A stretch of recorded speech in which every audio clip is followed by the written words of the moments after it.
Hi, I'm Donna Griggs, CEO of Propel Change, and today we're going to talk about your attitude and whether it's positive or negative, how it impacts your employees.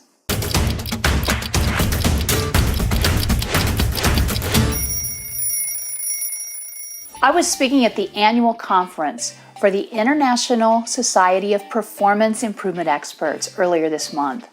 And when I do, I'm talking about change, and I ask them, I would like everybody in the group to stand up if you like change. If you normally are a person who says, hey, I can take change, I like it. 90% of those people stood up, which is actually what I would expect, because after all, this is the people who do performance improvement, so they're all about change. But then I asked this question. So tell me about your leaders.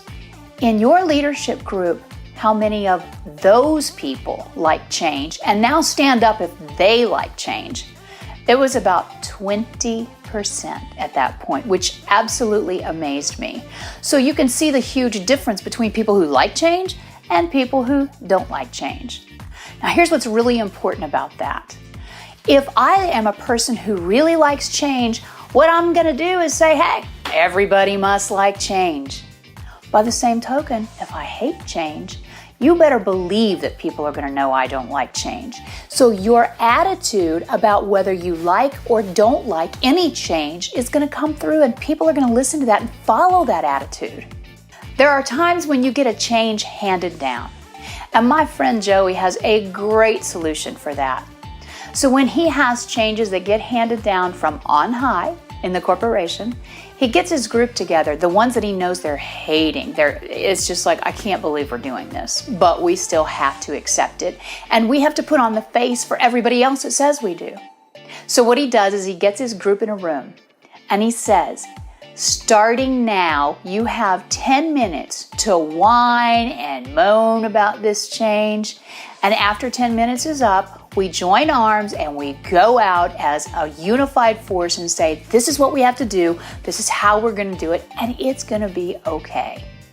And when the 10 minutes is up, he calls time and actually makes them do it. I think they were shocked the first time he did it, but he said it has been so effective. So you might want to try that when it's a change that you don't want, but you can't do anything about. Regulations are a great example of that too. So what I want you to think about is, the next time anything changes, what's your attitude about it?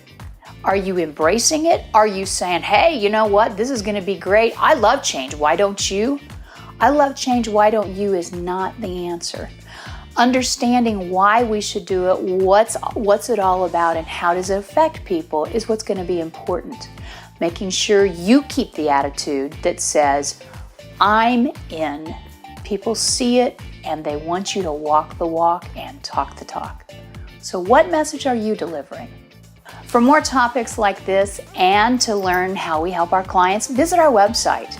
We love your feedback and we're getting a lot of really fabulous feedback. So if you have a question or you have a topic that you want us to talk about on these videos, why don't you just send it to us in an email, or you can just comment on LinkedIn.